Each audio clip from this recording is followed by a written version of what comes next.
with Bryan Powers.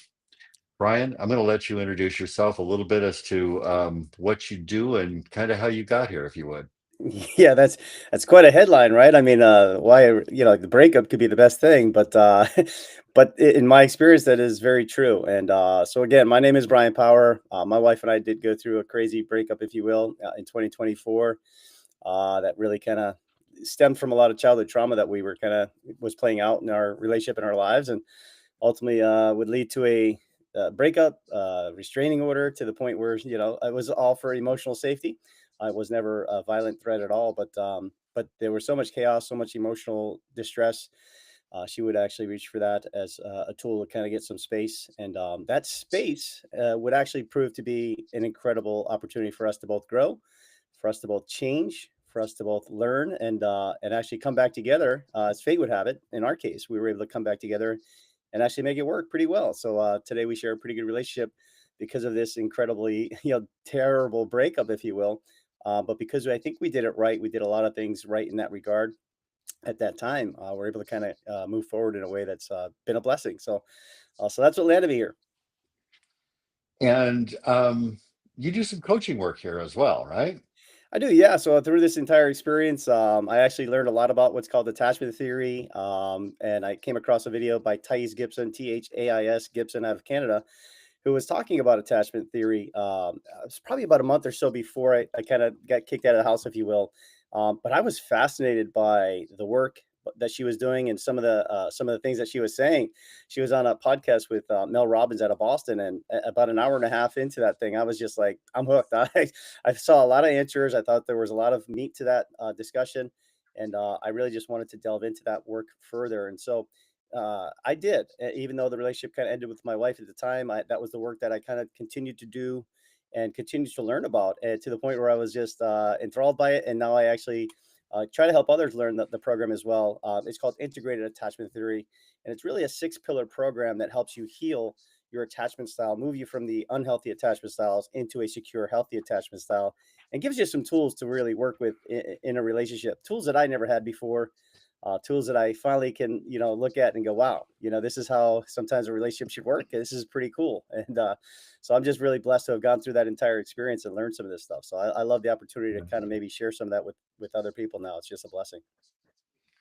Attachment theory is a conversation that we've had on a number of our podcasts, and I'm fascinated by it because in its structure it's pretty simple. It's simple to understand, it's simple to break down, and it's profound in its ramifications once you begin to understand it. Um, and when we start to talk about attachment theories and attachment styles, we want to understand, right, that these are all on a spectrum and they're not just linear by nature. Oh yeah, very much so. In fact, I hate sometimes even the whole idea of putting those categories together a little bit. But I think the most important thing is understanding them at some level, and then delving into the things that are behind it. What's really causing these attachment styles to kind of be a little bit off, a little bit damaged, if you will. Us kind of doing things in a way that are just not healthy and proper. That's the core of it, and that's really the most important thing is understanding your attachment style. It's nice to know, but at the end of the day, yeah, it's very linear. It can absolutely change and kind of move. And you can actually go from an unhealthy attachment style to the secure attachment style through the work. Attachment style is just, it's the way we've learned how to kind of do it. And since we've learned it one way, we can actually unlearn it and learn a different way. So I love that idea that we can actually change that and become very healthy and learn how to do this proper. So, yeah. Yeah, and when we talk about secure attachment, it's something that for most of us who have landed in some of these high conflict arenas, um, haven't experienced by and large. We haven't experienced it from our families of origin, which is where our attachment styles originate. And we've replicated relationships through those attachment styles that have ultimately blown up in our faces. And I know from my personal experience and from the experience of most of my um, clients, there is a trail of unsuccessful relationships that we could point directly back to how these attachment styles work against one another. But when we begin to understand another person's attachment style, we understand how that attachment style triggers our attachment style. That's when we get to interrupt the dance, right? Yeah, no, that knowledge is very helpful to understand, like you just said, your partners and your own, and really kind of how you're both operating a little bit and the way your coping mechanisms and the way your brain is working a little bit to kind of navigate the relationship itself. When you understand those things, it's a game changer.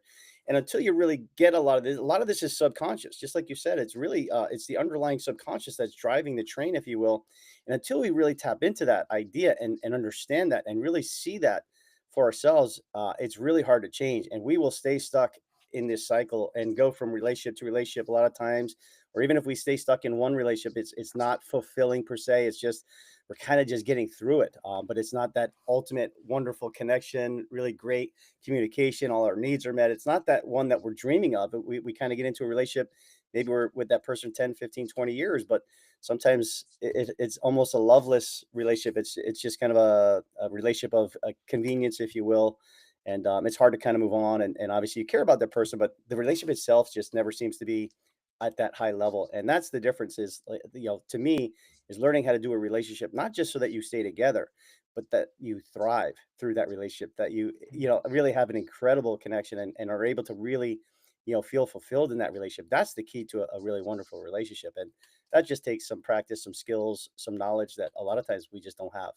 So Well, and secure attachment. Let's stop, or let's start right at kind of what I consider when I'm talking about it at the midpoint. That is the place of stuff is together here internally.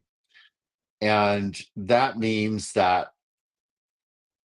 I feel seen, I feel heard, um, my needs are being acknowledged, and that I've got a partner that cares to consider all of that and has got my back, that I can count on that person. And the origins of that, if we go backwards, either happen or they don't happen in our families of origin. And if we haven't had that sense of being seen, heard, honored, and that somebody's got my back that I can count on no matter what, um, something's lost in the wiring. And because that's a vacant point, we're always searching that out in other, and other can't provide that. It becomes an internal game of filling that by ourselves. Somebody else isn't going to fix that for us, right? that's right. No, you're 100% right, Brooke. You got to work on yourself and discover that where that kind of where that went wrong a little bit, right? And where that childhood experiences kind of delved into a bad area. And yeah, now you've got this subconscious perception about things, about relationships, and the way you kind of look at yourself even, and how that's kind of working. And until we heal ourselves, until we do the work and learn how to do this and heal ourselves really internally, then yeah, we can delve into the unhealthy attachment styles. The secure attachment style is very well regulated emotionally, like you said, very heard. They kind of grew up maybe with some good parenting, and they did have a lot of that. Yeah, that stuff where they were able to kind of be nurtured properly in a way that, yeah, they're feeling pretty secure as an adult, and they know how to kind of communicate better. They know how to set some boundaries and do some of these things. But I would say that a lot of us haven't been there. A lot of us didn't come through that, and even those that did can also still delve into some. You can have really great parents, really great. Right.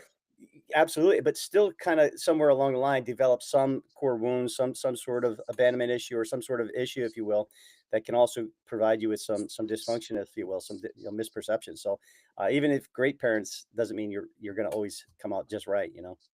Right. Because, just because we had good parents doesn't mean we make good choices and partners going down the line. There's a higher probability of that happening. But Absolutely. when we're faced with somebody that we're attaching to, that's dysregulated, that's um, on one of these arenas of anxious, preoccupied, fearful, avoidant, dismissive, avoidant, whatever the attachment style is, and we don't know what that is or that looks like, it can rattle our cage and disorient us off of that secure piece with some of the gaslighting stuff that goes on and the manipulations that happen in those relationships. So um to your point again, yeah, just because we had good doesn't mean we're going to not be challenged by this. But I think, when I talk about this, I talk about it on a spectrum. I talk about, that secure um, attachment being, that middle piece. And as we go in each direction, we're headed toward dysregulation. We're headed deeper into dysfunction, and we're headed maybe sometimes into the arenas of personality disorder and stuff like that, which by definition are attachment disorders, right? But even I think when we understand that, as we move kind of in that avoidant direction, we're headed kind of toward that narcissistic kind of a conversation that I hate to have.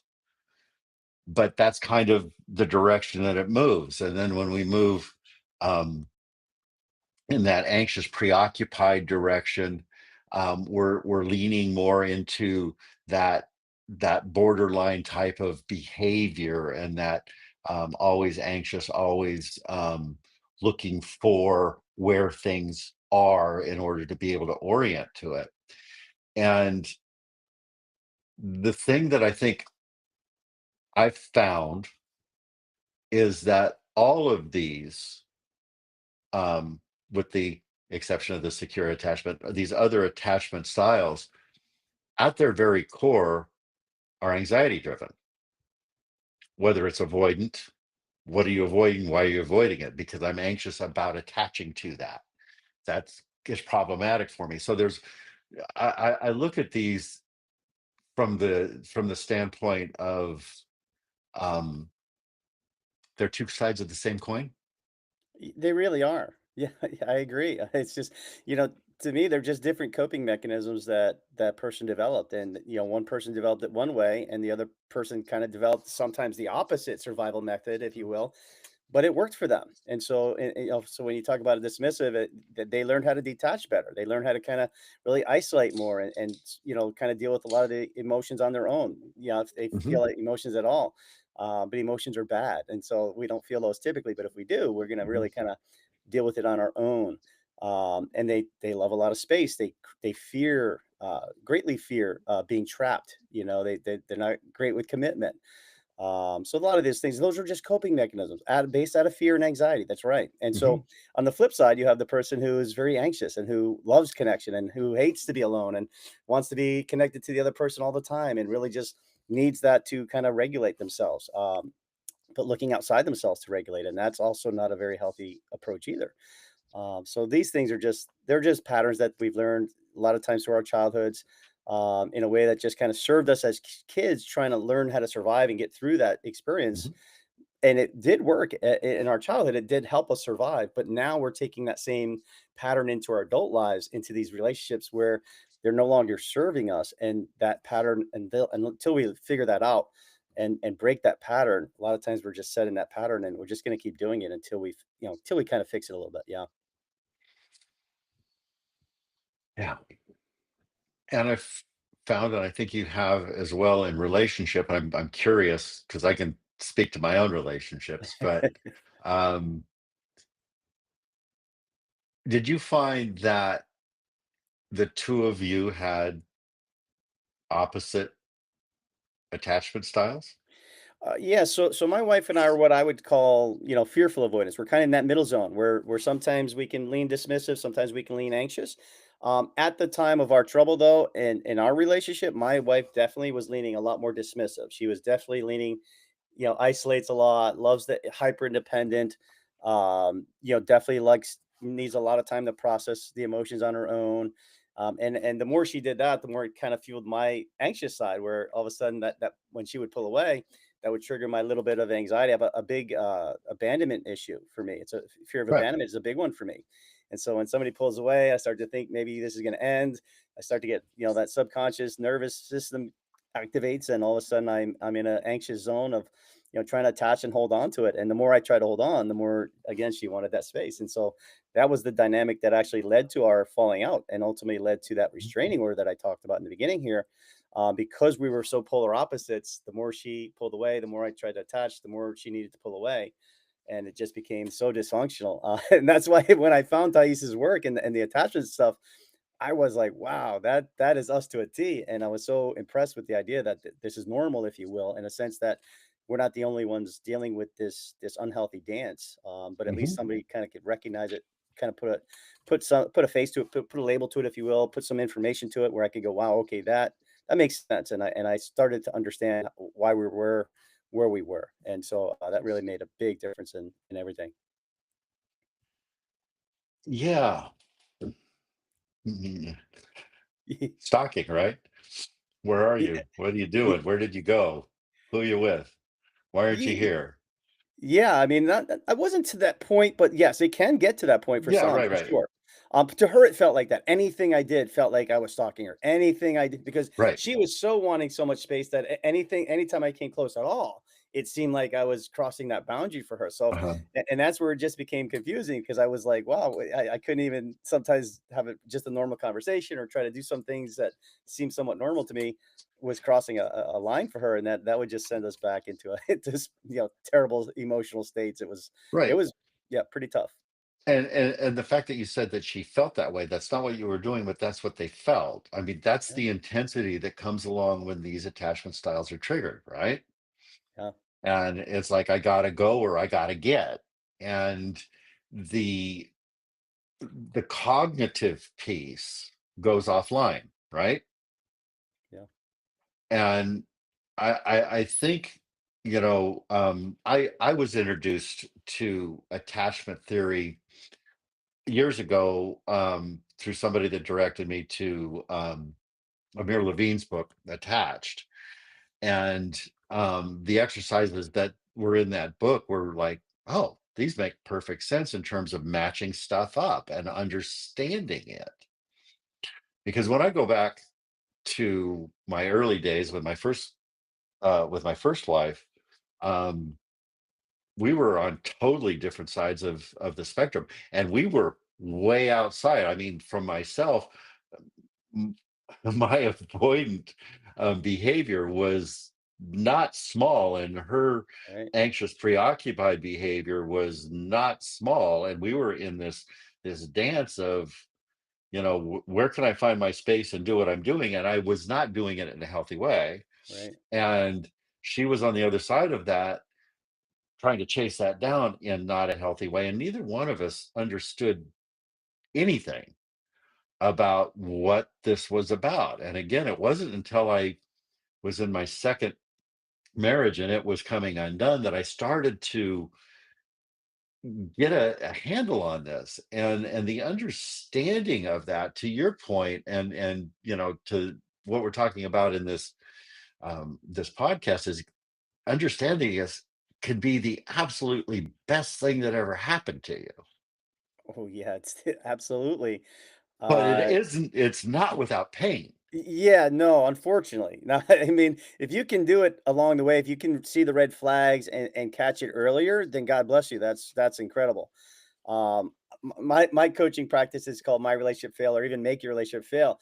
And it's not because we want to make a relationship fail. It's just that I understand that sometimes failure is what it takes for us to finally learn the lessons that we need to. And sometimes that's why I say that breakup, that time away, that time alone can really be the best thing. You can find yourself again. You can really learn these things and look at yourself. How am I showing up improperly? What are the wounds that I'm carrying that are actually causing problems in my relationship? And that failure, unfortunately, that pain is a great motivator to learn and to change and to actually be willing to look at ourselves. Because in the past, my wife, what all started this funny thing is she literally challenged me to see a therapist. And at that point I said, okay, fine, I will go see a therapist. But I challenged her to see a therapist as well, because in my mind, she was the one with all the issues, and in her mind, I was the one with all the issues. And so, but it took us falling apart before we could both look at ourselves and realize that we both had some issues that we really need to work on. And unfortunately, that is sometimes what it takes. But at least if you are in that particular time right now, if you're going through a breakup or anything like that, please understand that can be a blessing, and that absolutely is a time to learn and grow and change. And at the end of that is a rainbow that's just waiting to happen. It's just a beautiful experience if you do it right. And sometimes, as in my case, you could even put that relationship back together. And if not, then at least you're prepared for the next relationship, and that relationship can be a beautiful experience. So either way, I think these tough times that we face and go through are really not meant to break us. They're really meant to bless us, and that's what I've experienced. And those lines, along those lines, Brian, I think that the opportunity as a parent, if you were in one of these dysfunctional relationships that had these opposing attachment styles, or these attachment styles that were causing the distress within the relationship, you're raising children in that container. And the children don't have an opportunity in that container to find anything that remotely um, resembles a secure attached style. It's just not available. And to the listeners, if you're going through this, finding that stability, I think, is the most important piece that you can do. And understanding your attachment style, I think, is at the foundation of rebuilding the internal components for you, but also establishing a template that the children can begin to experience that in a way that they never have before. So we're instilling, at least on some rudimental level, the software for them, or the hardware even, for them to be able to build on this with one parent. I've always said that having one good parent is good enough. It's not ideal, but it is good enough. Not having one good parent is catastrophic. So what I'd like to get from you is some feedback in terms of, let's start with each one of these attachment styles as you see it in your clients, as you see it in your practice, as you saw it in your marriage. That what are the foundational pieces in each one of them? How do they express? And how can people begin to explore this on their own, not from a place of self-judgment, but but of an inquiry of, what is this? Why is this? And how can I change this? Yeah, I mean, I truly believe at the core of all this are those core wounds and those mental tapes that we're playing. And Tice Gibson said something once that broke my. I was just, like, fascinated by this. That 95 to 97% of our decisions are made by the subconscious, and most importantly, that the conscious cannot outpower or overwill the subconscious. And so I said, wow, that's pretty wild. And I actually experienced that while all this was going on, because consciously I kept wanting to stop things. Consciously, I knew I was confident. Confident, I know, like, I'll be okay. Consciously, I knew all the good things, but subconsciously, as things really started to fall apart, it became a train wreck, and I really couldn't stop it from happening. And so I realized that the subconscious was extremely powerful. And then, yeah, I look back in my childhood. I came from a very dysfunctional childhood, right? So my abandonment wound came from my father. My parents were basically divorced when I was born. My father battled addiction and was in and out of my childhood constantly. And when he was in there, it was just a lot of chaos and a lot of craziness. And so we also moved around a lot my first 10 years of my life. And so I had really no stability, if you will, for the first 10 years of my life. And so I developed a lot of these core wounds of feeling unsafe, fear of abandonment, feeling being unloved, not good enough. All these types of wounds would ultimately play out in my life to kind of shape the way I was doing my own relationships as an adult. And then, yeah, the categories can be a little bit more, we can talk about those if you like, the anxious side, the fearful avoidant, and then the dismissive side. Those three have some of their own wounds, and again, mostly their own coping mechanisms and the way they've kind of learned how to kind of handle these things, and that's what they take into their adult relationships. If you like to, yeah, it sounds like you may be interested. May want to talk about that a little bit.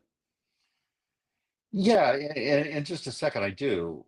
But just kind of rotate back here for a minute in terms of, the establishment of the base notes for this.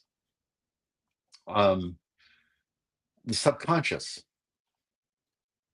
running the show is our core belief systems. That's right. And I think in order to unpack ourselves in this manner, there's got to be a challenge for us to challenge the belief system in and of itself. So, where did that come from?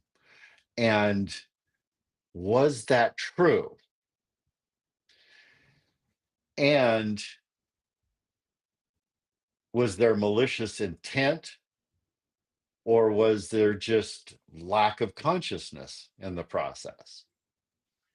And each one of those inquiries takes us in multiple different directions in this exploration. But I think in order to be in relationship, if we've done those explorations, then we can start to repattern the neural pathways for the belief system, because that's all a belief system is a neural pathway, right? Absolutely, yeah, and that's scientific. They've actually discovered that you can create new neural pathways through neurogenesis, and then you can also, change a lot of those old patterns, and those. So that's scientifically based that it can absolutely be done, and that's what I love about this program is like, yeah, you're not stuck in these unhealthy patterns at all. You can absolutely change them. So there is hope that this can change, and we can do it, and you can absolutely move from the unhealthy, attachment styles to a healthy style. Yeah, absolutely. Yeah. And I think that, when we start to do that inquiry and we start to repattern those for ourselves, the subconscious becomes conscious, right? Yeah, I mean, yes, absolutely. But again, I think even once you reprogram that subconscious, it becomes automatic. It's like that automatic pilot. You put that plane on autopilot, and it just does its thing now. And that's the great thing about it is once we kind of retrain the brain a little bit, and we are putting that healthy information, that goes into the brain properly. Now all of a sudden we're doing things in a much healthier way, and we don't even have to think about it as much, because Yeah, well, uh, we've reprogrammed it long enough that it becomes part of yeah, the background.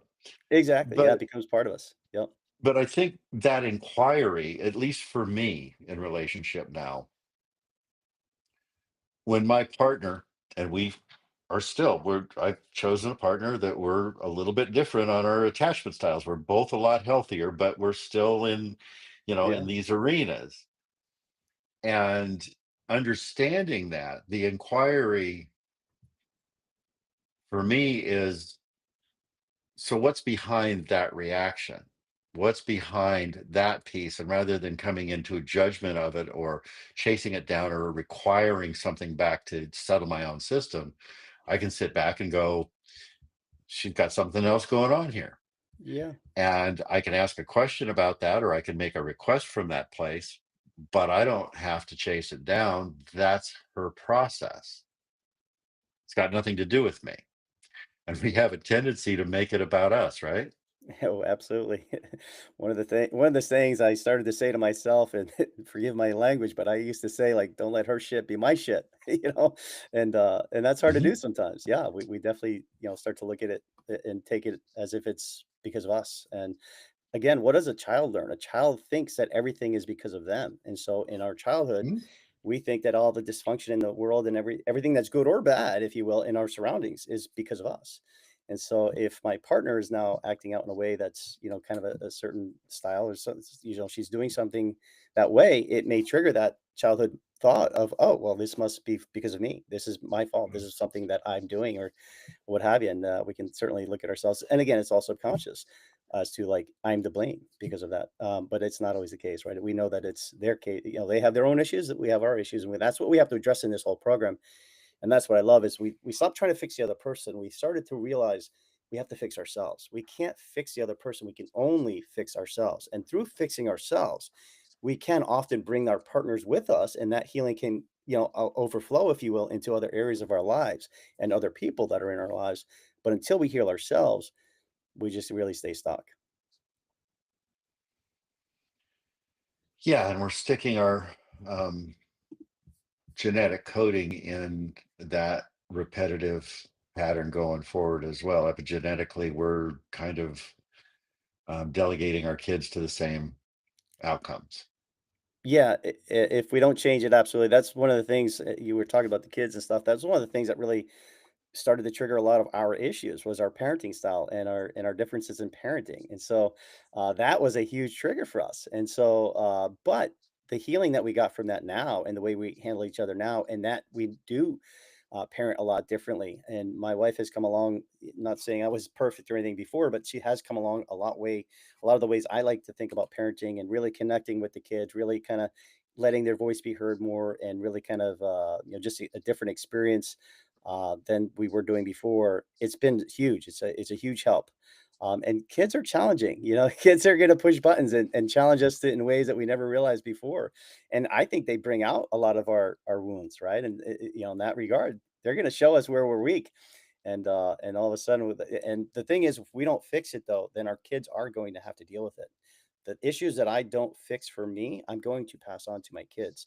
And so, as Mhm. much as I can, I want to heal as much as I can, be the best parent I can possibly be, and really change some of these negative behaviors in the way I was doing things so that I don't pass this on to them. I want my kids to come out and be young adults and be able to have good relationships, from the get go and not have to go through a lot of what my wife and I, had to go through to kind of get here. Right. I wish this information was taught, early in life when kids are teenagers, when they're really starting to date. To me, this is stuff that they absolutely should be learning in their early teens before they really start learning how to date and do all that stuff Well, because it's a game changer. what if we started when they were 3 or Oh, 2? yeah, I mean, absolutely. that's really the point of the parenting piece, right? Because what we're trying to do is instill a sense of how to do relationship through our parenting style, and that shows up in the attachment style organically at that point, right? Oh yeah, absolutely. You would have less to deal with the dysfunction. You'd be talking to a lot more secure kids when you teach this than you would be talking to insecure attachment styles. But yeah, I mean, I just think the idea of letting that be known and being able to see this in a healthy way, whether you're secure or at that point dealing with some insecure attachment style stuff, you would be able to get that information, and that could literally be a game changer as to how you go forward in that relationship. But yeah, obviously, if we've been doing a good job parenting, we're gonna have hopefully a lot more healthy kids growing up, and in their early teens and 20s, they're going to be able to naturally have better relationships. Mhm. But I do think that that's definitely a challenge, right? It's definitely a challenge. And again, even if we are healthy parents, sometimes those kids can sometimes develop that little bit of Absolutely. insecure attachment style. So sometimes it may be good to just point it out to them before they go into this. But that's the work I'd love to see. I'd love to see this just introduced to more young people and just get this information out to them because they could save a lot of heartache, a lot of pain, and really kind of really set themselves up for a much better life, if you will. Really have a lot more security, better connections with their friends, family members, and spouses. And what a difference that could make in the quality of your life as you age in time, right? Instead of having to kind of figure this out the hard way, like Brooke and I here have had to do. Okay, kids do challenges, and when they challenge us, they bring out our um, those little triggers that we start to react from this background, right? And when we move into a good, connected, authoritative type of a parenting style, we're communicating to our kids through secure attachment. But in this arena with high conflict, that isn't their continuum. That isn't there all of the time, and it can be there with us. But when a parent is going through this, and I was talking about earlier, um, Brian, the inquiry piece. And if we look at the children through the eyes of it being a reflection of us, which they really are, because that's how we're taking in the information, then the same inquiry that I was talking about with a partner becomes that same inquiry with that child. And when I talk about it being a mirror, the sensations that I'm having with my partner are the same sensations my partner's having. When I'm having an internal sensation with with a conversation with a child, they're having that same sensation, right? It's a mirror that we're dancing from. And when the inquiry comes from what is it that's driving that for that child? Why is that child feeling anxious? Why is that child feeling insecure? Why is this occurring for that child? And I reflect back to what I'm doing in being unsettled or dysregulated or whatever, and I make that correction. That happens organically with the other person, right? Yeah, no, absolutely, for sure. So the understanding, and I'm going to turn this over to you here in a second, but the understanding of these attachment styles is such a rich inquiry for that. Oh yeah, oh yeah. Yeah, that's the thing I love about this is it's not just about our spouses. It is about our family members, brothers, sisters, parents, and if you're a parent like I am, your kids. And for Mhm. me, that's our motivation. My wife and I are motivated to heal and do the best we can, dealing with our own wounds and moving forward in that regard, so that we can be the best parents possible, and we can recognize in our kids some of the things that they're now maybe experiencing through our own dysfunctional stuff over the few years there.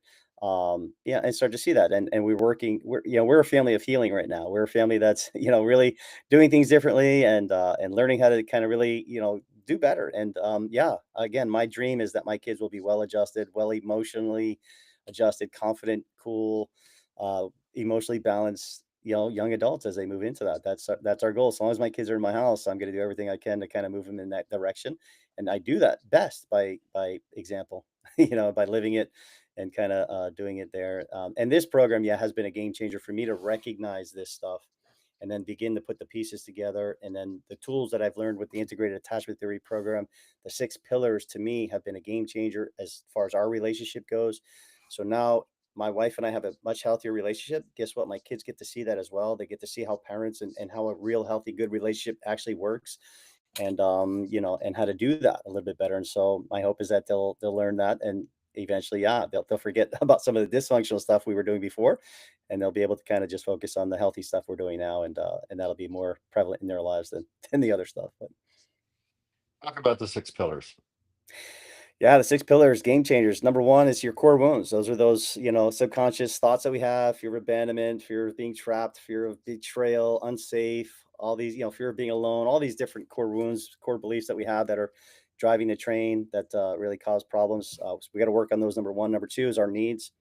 We have to really uncover what our true needs are. What do I really need in life to be fulfilled, happy, feel good about my day every day, and then learn how to fulfill those needs predominantly on our own. All right, not outsourcing my needs to other people. Learning how to fill my own. That makes it a lot more control and a lot more possible that I'm going to get those needs met. Number three is my emotions. Right? How do we deal with our emotions? Emotions aren't a bad thing. Emotions are just information, and they're telling us something. Anger is not really a bad thing. If somebody did something bad to me, or if I was in a bad area where I had some guys wanting to attack me, might need to get a little angry, But if I'm Right. angry over something small, where my wife maybe doesn't put the cup in the dishwasher or something, it's like, okay, why am I really that angry about that? Is that something that I should be angry at? No, it may be that I feel disrespected. I may feel unloved. I may feel she doesn't care about me, and that's why I'm now triggered, and that's why I'm upset. It's not about the cup being put in the dishwasher. That's nothing. That's a big deal, but I'm triggered because I don't feel loved, respected, or something like that. That makes a huge difference. So that's the emotions. How do we deal with that? I know you got a question. Go ahead. That internal conversation is crazy, isn't it? It's Oh like yeah. the bed's only half made, or the thing's only half done, or whatever, and what is this about, rather than just picking up and going, oh, I can fix this, and just do it, Yeah. right? But there's that internal dialogue that gets in the way, that starts to get traction in Yeah. all of this Yeah, stuff. and it's It's not crazy and making. you know, and I deal with it. My wife, I laugh because my wife is, she'll leave some clothes around on the bedroom floor, and it's something that bothers me at some level. But and I used to maybe internalize a little bit, but I realize it's not, it's just sometimes the way she does. We get busy, things happen. I don't personalize it anymore, and I don't make it like she doesn't care about me when she doesn't pick that up or something. So I'm able to forgive that a little bit more. But yeah, that's the thing is, if we're getting triggered emotionally at a high level over something that seems, that should be immaterial, or certainly not that big a deal, that's probably a core wound that's being triggered. So it's something to be conscious of and aware of. And then number four is we're going to deal with our boundaries. How do I set boundaries? A lot of times anxious, preoccupied, we're boundaryless. We don't care about any boundaries, just as long as we're together and relationship is okay. You can walk on me. I'm a doormat. I'll do whatever. Right. So, and on the flip side, sometimes dismissive avoidance may have extreme boundaries, something that's not even really healthy or good on that side. But we have to discover what are good, healthy boundaries. How do we talk about those? How do we set those? How do we convey those to our partners? Make sure that people are kind of adhering to our boundary a little bit. I always like to say that the boundaries are, to me, are like the fence around the house, and we're the house. The fence protects the house, and so learning how to set the proper boundaries allows us to have the right situations come into our lives a little bit better. So boundaries are very important. Number five is communication. How do we communicate in a way that's actually helpful and really moves the needle? I will talk about real quick. And before, my wife would try to have conversations with me, and I was always listening to defend myself. Why? Because I have a core wound of abandonment, not good enough. All these other core wounds were being triggered. So when she would try to, healthily criticize me or something, or discuss something that was important, I was just looking to, make sure that she knew that I was perfect, I was okay, she's wrong. And she would always say, like, "You're not listening to me," and I would always be like, "Of course I'm listening." Like, I was listening to defend myself, though I wasn't listening to understand her, and that's a huge difference. Mhm. And we do that a lot differently now. We both know how to kind of, when the other person's communicating, we both stop, listen to the other person, and now we're listening to understand. And I really love this woman. I want to know what's on her heart. I want to understand what she's thinking, what she's going through, right? So I want to know her. And the only way I could really do that is to stop and listen to her when she's expressing some of these things. So that was huge, game changer for us, big one.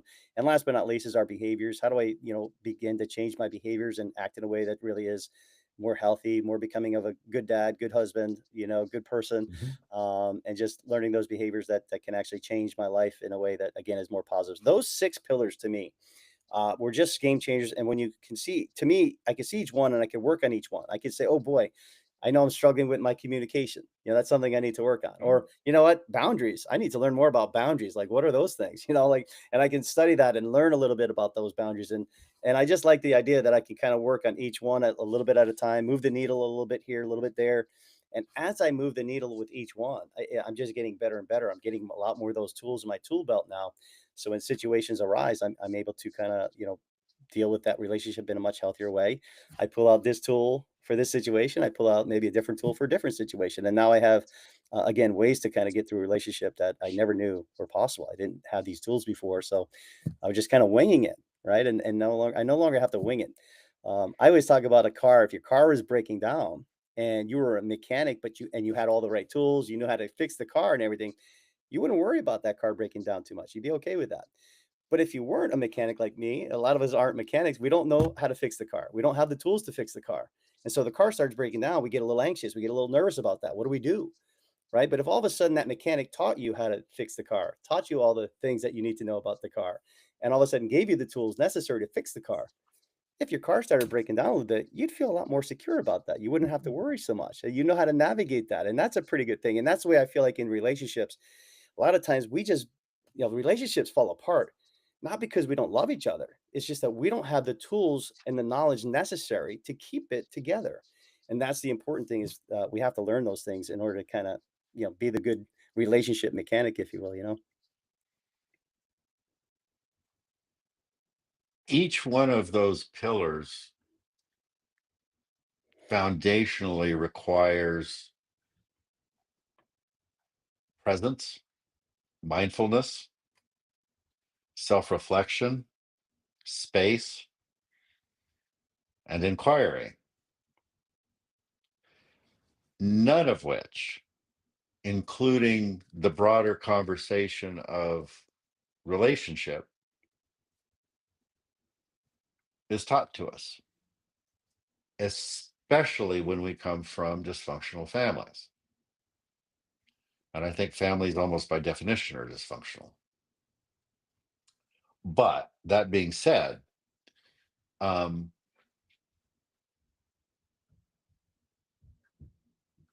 this knowledge that you have, this um, model, if you will, that you work with the integrated attachment theory, is the toolbox. And we have to commit to understanding the tools and their function, and then committing to using them. This isn't a pill. It doesn't just happen. We can't just go, okay, I'm going to change and not do the work. And I think for many of the listeners that are here, that are hearing this podcast, lack the mindful piece because they are so overwhelmed, that they're so in the middle of the chaos that comes with the conflict. Think about, and if you want to talk about it a little bit, Bryan, the chaos that came with the restraining order, the dysfunction and the blow up that happened in your world with you, with your kids, with your wife, that turned your world upside down. And without you stumbling across this, without you dedicating yourself to this, without offering this to your wife for exploration and her willingness to engage in that process, that none of this would have happened. Yeah. Yeah, that's first thing was the willingness to do anything, and the humbleness that I had to do, through this experience, is just humble myself and be willing to do whatever it takes to kinda get this information and to, begin to implement it into my life. I didn't wanna go through this pain anymore. I didn't wanna go through another breakup, another God, situation. no. It's just Right? the most painful. I always say there's nothing more painful in this world than losing the person you love simply because you don't have the tools necessary to keep them. So, again, my wife and I love them. Or Yeah. that they don't have the tools Yeah. to bring it together. Yeah, no, absolutely. Both sides, of course, yes, Right. but at least I talk from my side because I can't control their side. I can only control mine. So so Right. I'm just talking about me. I don't have the tools necessary, and so that's just a very painful realization. And but the great news is that to me, I found tools that work and begin to really change and move the needle. And that was exciting to me. That to me is like, wow, I feel like I just hit the jackpot, right? All of a sudden I've been, yeah, I've read books in the past, some of the old school stuff growing up, and I'd, go through a breakup and I'd read a book, Men Are From Mars, whatever, Venus is, but to me, there's a treasure trove of information out here now that I think we didn't even have access to, 30, 40 No. years ago. Podcasts No. like your own, right? Things like this that you can jump on and listen to great conversations and get some really good knowledge and some good wisdom where people are like, wow, that is something I want to delve into, maybe learn a little bit more about and start to see the answers that work for you. I always say find what works for you. I'd like to think that the integrated attachment theory can work for almost anybody, but if it doesn't work for you, there is a modality out there that will work for you, and that's what Mhm. I want to make sure that there is something that will move the needle for you. We just have to find it. But yeah, sometimes the breakup, sometimes the heartache, the craziness, we do get stuck in it until maybe it finally does end, and that it's when it ends that we get that space and that time. And all of a sudden, that's when we can reflect. That's when we can start to go, oh, wow, wait a second. Now I see some of the things I was doing this way, and I could see my partner was acting this way because of this reason. And we start to put that puzzle together a little bit. And that clarity that can come from that is a game changer. So first thing is the recognition that there's a problem and the willingness to say, okay, now let's explore that. let's look for that and figure that out so we can now put this puzzle back together in a way that actually we can see the picture again. And it's a beautiful sometimes picture. It's a beautiful puzzle when we put it together. It just looks like a bunch of pieces scattered on the table when we don't know what it looks like. But when we start to put it all together, Right. little piece at a time, it starts to come together. You go, oh wow, that's looking pretty cool. And it really can paint a really beautiful portrait. So I truly believe that sometimes breakup, sometimes the heartache, sometimes the pain, unfortunately, as sad as it is to have to go through that, I think it's part of the recipe for most of us, unfortunately, to get to the other side. And when done properly, yeah, it's a true blessing. It's not meant to hurt us. It's not meant to, destroy us. It's meant to actually strengthen us, give us more knowledge, more wisdom, and actually bless us on the other side of that. So I look at it totally different than I ever used to before. Right. So when the breakup happens, Yeah, it creates space for us to experiment in doing it differently the next time. I know, I know for me, um, it was this, when I enter into a relationship, there'd be a red flag that would come up. And I go, I've seen this before, and I'm not going anywhere near that. But instead, because knowing that that attachment piece was triggered over here, what would happen if I just settled in and didn't grab a hold of that and chase it? And in my current relationship, which I feel is pretty damn healthy, some of these triggers are on both sides of this. But in the early days, by me not engaging in the normal back and forth of what these attachment styles trigger, right. my partner settled, and Okay. that trigger would settle, and it was like, oh, you're not doing it this way. Oh, what's happening here? And there became this inquiry about, if I don't engage in that, then I don't create that, because so much of what we do in these arenas is really our behavior creating that or triggering that in the other. And when we learn how to do that differently, it doesn't get triggered, they get settled, and then we get to move towards, whether we ever fully get there or not, but we get to move towards that secure attached sense that there's something here that I can trust, right? Yeah, absolutely, 100%. So I always say, two is better than one, but one is better than none. And so Right. one person doing the work on this and changing the way they do things can absolutely change the dynamic of that relationship. And Mhm. it can often bring the other person along into a healthier spot. Now, if as you're dating that person, especially in the dating stage, if you're doing things pretty healthily and that person is really not coming along at all, that's probably a relationship that maybe needs to end Next. before you go too far down the rabbit hole, right? So you're Right. able to kind of, that's where proper dating and vetting sometimes in relationships comes in.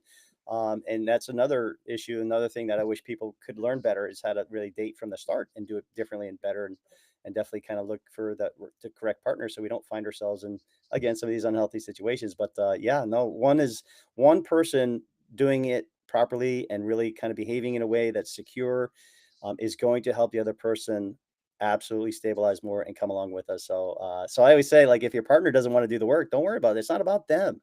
It's always about us doing the work. It's about you doing the work. Because if your partner does the work and you don't do the work, then that's not going to be very good for you. They're going to find you're the one that's dragging the relationship down and vice versa. But if you put yourself in a position where you know how to do this stuff, you're more emotionally stable, you've got good relationship skills now, and you're able to kind of have a good, healthy relationship, chances are your partner will come along with you with that. And if they don't, and that relationship ends, you're going to find yourself in a much healthier position to have a good relationship with somebody. And like I always say, sometimes I was fortunate in my case, it was my wife coming back to me, but I had let it go to the point where even if it wasn't her coming back, I was okay with that. I was okay if it wasn't coming back. And had she not done the work and had we not made some changes and she did come back, I wouldn't have been that interested. I would have still kind of been okay with moving on because I was getting better. I was healing. I was moving forward, and I wanted a partner that was going to meet me in where I was in that regard. So I just say you can't lose if you do the work. Just do the work, Right. and you're just gonna, yeah, you can't lose. Yeah, Models and engagement and models. And this is one of the things that I like to bring around in these podcasts because I've had some really good guests on here with really good information and good models. And to listen to this information is going to resonate to some people. And when you hear that bell go off, engage, step in, study it, inquire about it, do the work with it. Because without that engagement, without that, I'm going to listen to 1,000 podcasts, I'm going to look at 1,000 different pieces, you're not going to get anywhere. When the bell rings and it feels congruent with you, move on it. It might not even be with the person that lit that candle for you. It might be with somebody else, but there's something here that's resonating. It's time to step in and engage in the process, not just read the book, not just listen to the podcast, not just go on Instagram and listen to the ad nauseum little stuff that's going on, but set time. It's worth it. And there's nothing more worth doing than this for yourselves and your children. Because I think if otherwise, we're just wasting time. Yeah, people say that knowledge is power. That's not really true. It's applied knowledge is power, right? So it's one thing to know something, but it's another thing to actually implement it. And so I think Yeah, knowledge is the beginning of power. Certainly, that's a great step. But until we actually put it into practice, it doesn't really change our lives. And so, right. I love that. You're so right. Begin to engage, begin to actually take a step and become a doer of this stuff, not just a learner of this stuff, if you will. Yeah. We have to really implement it. That's what makes a difference. Knowledge only becomes wisdom when it's applied. That's it. Right. That's it. I like that. It's Cool. like the next level. Yeah. Yeah. So, how can people get in touch with you? For me, yeah, if How you can they? want to, yeah, if you want to get in touch with me, I'd love to hear your story, love to chat with you. You can go to my website, myrelationshipfail.com, myrelationshipfail.com. You can learn a little bit about attachment styles. You can take an attachment quiz, learn what your attachment style is a little bit. Free to do that, fun to do that. But don't get caught up on that. But it's a good thing to kind of learn. Uh, I always challenge everybody from there. Join the personal development school, which is Tyson Gibson School, through my website. When you do that, you're going to get a great price, all that good stuff. And I also want to give you a free session with me. I want to give you a 60-minute relationship strategy session. I want to hear your story. I want to hear where you're at. I want to hear what's going on.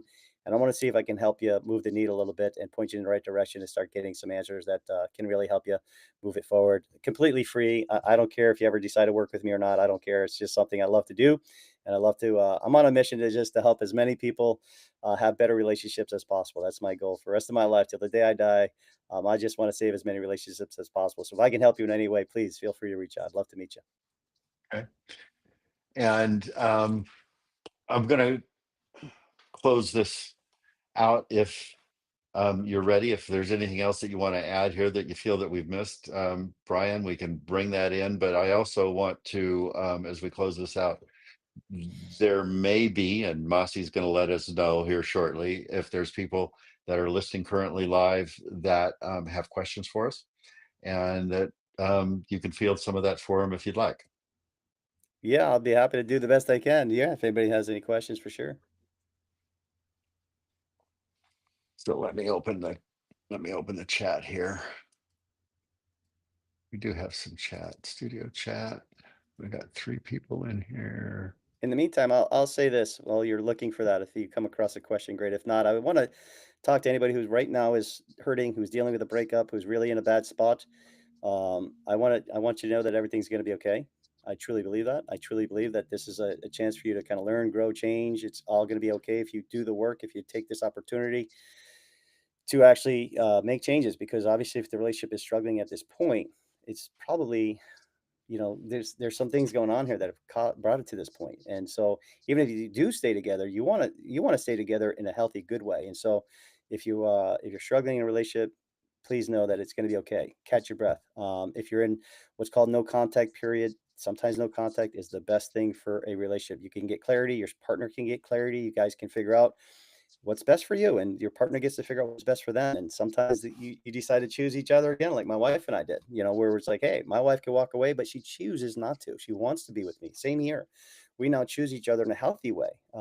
We know that we can move on with our lives. We're free to do that, but we choose each other because we love each other. And so I truly feel that no contact, a breakup, if you will. I always say they call it a breakup, not a breakdown, because we're going to level up through that time. We are going to break up, not break down. And so a breakup period is a time to level up. And if you do that and take that time to do that, it can be with the partner you're with today, or it could be with somebody new. But either way, it's going to be to bless you, not to hurt you. So just wanted to throw that out Awesome. there for as we're waiting. If there are any questions, like I said, happy to kind of answer those. But Well, I always like to give, it looks like we've got nobody in right now. So yeah. let's go ahead and close this out, everybody. This has been episode 320. Wow. Why your breakup could be the best thing that ever happened. Um, Take care, everybody. Thank you for coming in, listening to this. We hope to see you on our next podcast. And um, thanks for joining me, Brian. This has been a good conversation. Brooke, it's been a pleasure and it's an honor to share this time with you. And thank you so much for allowing me to share my story and everything that we talked about today. I'm really blessed. Thank you so much, Brooke.